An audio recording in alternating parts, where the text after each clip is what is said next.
I'm Gizmo. Peekaboo. I see you. Bye. Bye-bye. Gizmo, the parrot who learned to laugh again. Yeah, that's funny. Is that funny? Well, What can you look for? you're not gonna go to bed? It's, There are stories that don't need loud voices to be powerful. Some stories whisper. They unfold slowly, quietly, and yet they stay with us forever. This is the story of Gizmo, a Congo African gray parrot, and the woman who helped him find his voice again after 16 long years of silence. I know was very good or calls. And now could have called. Wow. It was great.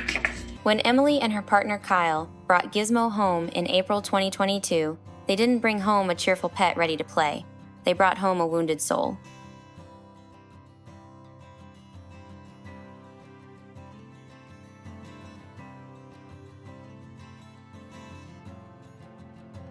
Gizmo had spent almost his entire life in a cage that was far too small. No toys, no music, no interaction, just silence. A silence so deep it nearly swallowed him whole. He hadn't been spoken to in years, and eventually, he stopped speaking too. He didn't talk, didn't sing, didn't even react. What are you doing? He had given up. Squatcher. Yeah? You squawk jumping? Cool. Can I do it? When Emily first met Gizmo, his feathers were dull and brittle, like his spirit. His body language screamed caution, and his eyes, they were vacant, hollow, as if he had stopped expecting anything from the world a long time ago. Where's that girl went to? Squawkle.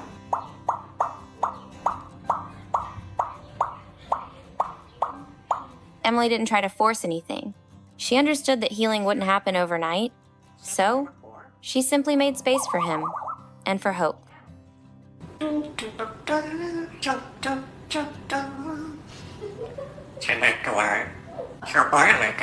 Please sing like that more often. She placed his cage in the heart of the home, where Gizmo could hear the sounds of normal life, the clinking of dishes, the hum of conversation, the warmth of laughter. She and Kyle spoke around him, never at him. They made sure he knew one thing: he was safe now. Squawker.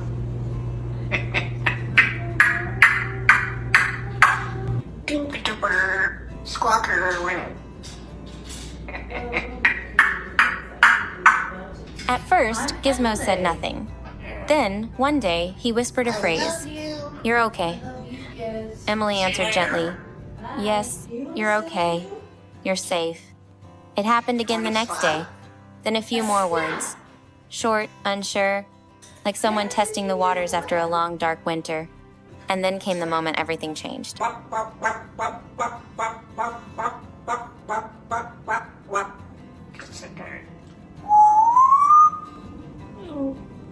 Can't wake up.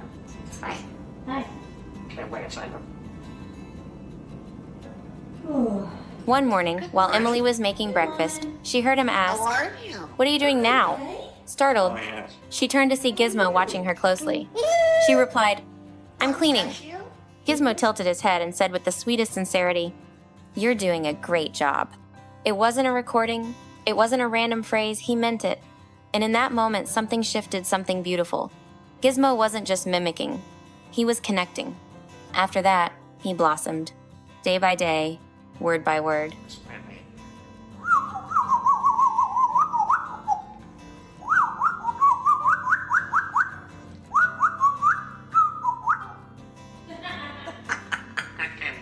He began chiming into conversations. If Emily stayed up late, Gizmo would announce, "It's 4 o'clock, you have to go to work." When someone searched for their phone, he'd ask, "What are you looking for?" And when they groaned in frustration, he'd reply in mock pity, "Oh, you poor thing," followed by a playful chuckle. "Peekaboo, I see you." His sense of humor was sharp, even sarcastic, and his timing, impeccable. Choose a siren, Giz. Yeah. Yeah. I might think. Although Gizmo couldn't fly, his wings had grown weak after years in the cage.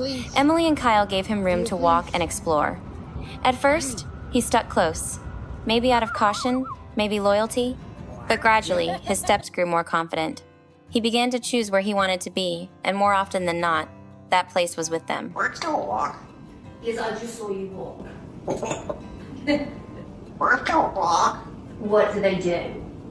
When anyone in the house was sick, Gizmo would quietly sit nearby, refusing to leave their side. He didn't speak much in those moments. He didn't need to.